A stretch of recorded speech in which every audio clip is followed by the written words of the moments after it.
Jadi kalau melihat daripada kebandelan dari PT Blue Steel ini pasti ada backingannya, dan kami menduga itu dari pusat. Nah, jadi pada tanggal 19 Februari kita berada di sini ya, bahwa kita mau mengecek bagaimana kelanjutan dari informasi yang kami dapat bahwa DLHK Provinsi Kepri telah melakukan penyegelan terhadap kegiatan yang ada di belakang saya, ini PT Blue Steel Industries.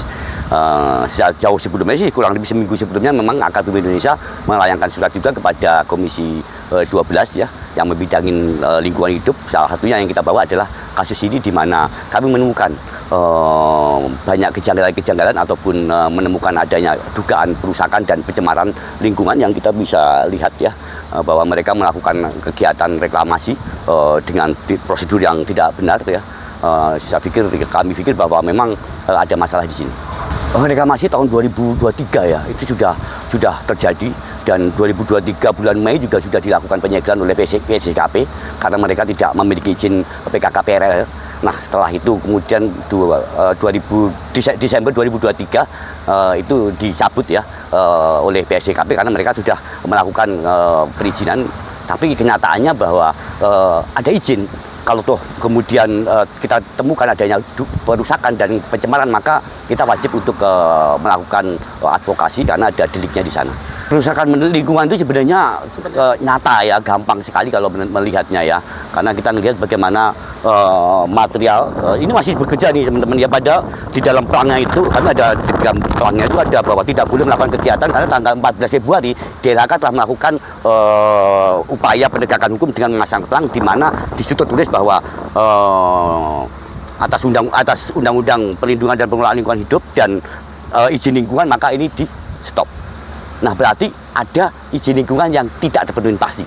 Hingga tidak mungkin DLHK Provinsi melakukan pemasangan pelang penyegelan kalau tidak ada dugaan kuat bahwa ini melanggar regulasi.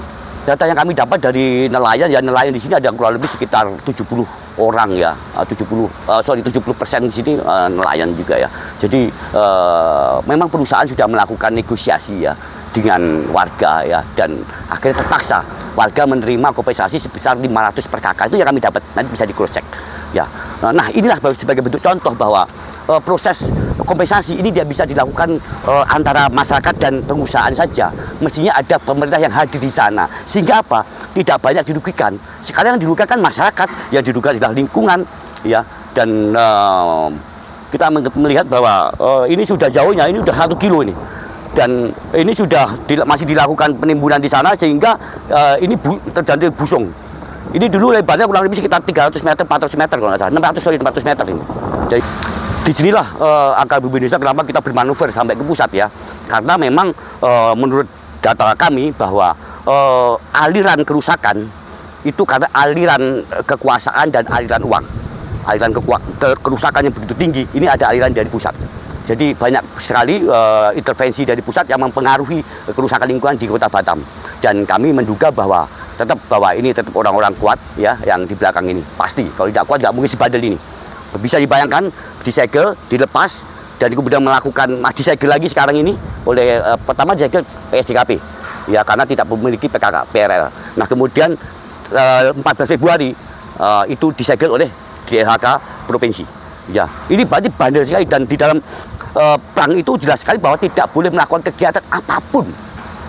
Tapi kita bisa saksikan masih mereka sudah produksi, kemudian mereka masih melakukan pematangan lahan dan penyebaran material ke bibir pantai atau ke laut ya.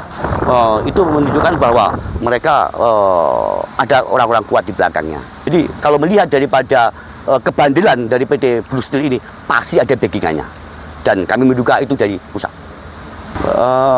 Ada 2 orang lah tokoh kita yang ada di sini, dan mereka aktif di pemerintahan.